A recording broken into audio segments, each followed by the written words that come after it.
somewhere in the universe.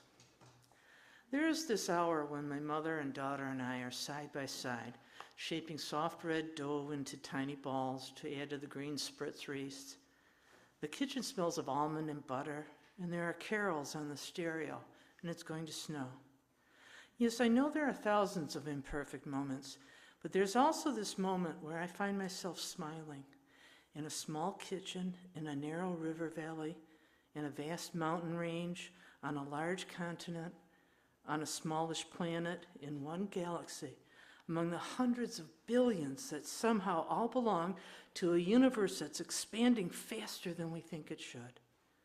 And as I hum along to a medieval hymn about how a rose is blooming, my heart scoured, my heart full, how is it I too am a chord unfolding from minor to major amid the cold of winter? How is it I am a rose blooming bright, faster than I think I should, this dark season strangely blessed? Of tenderness.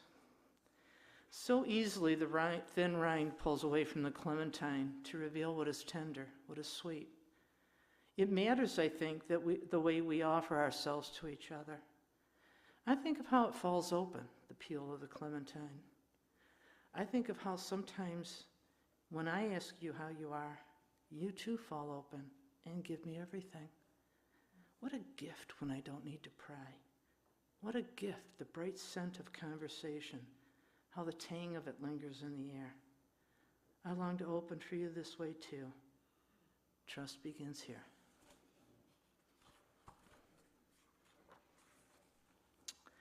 Dactylography. Just when you think you know who you are, you take a closer look at your heart and notice it is marked with the whorls and loops and arches of everyone you've ever loved and everyone who's ever loved you. Those who left you, who broke you, and those who still charm and nourish you. As if the heart's reason for being is simply to be shaped and reshaped by the hands of the world. As if the detectives of love could visit your heart with their fingerprint powder and lifting tape and unfold the mystery of how you became who you are. Fashioned by the uniqueness of others, discovering your heart is not a crime scene at all, but a rare and incomparable work of art.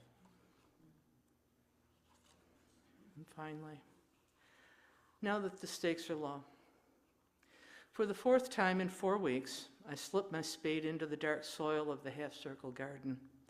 I make 20 shallow holes, then lift the pansies from crinkly plastic containers and drop the root-bound squares into the earth.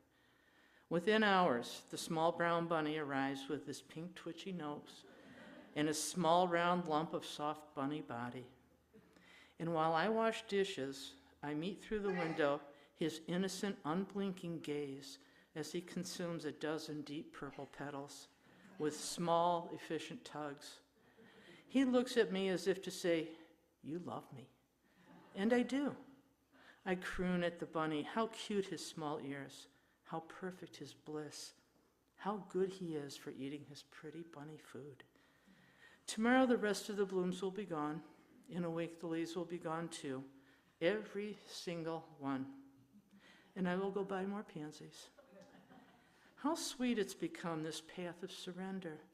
The strange joy that rises in me when I see my precious pansies nibbled to the roots. Now that the stakes are low, it's much easier to bow to the way things are. For the price of pansies, I can practice again and again how to find real delight in this art of letting go.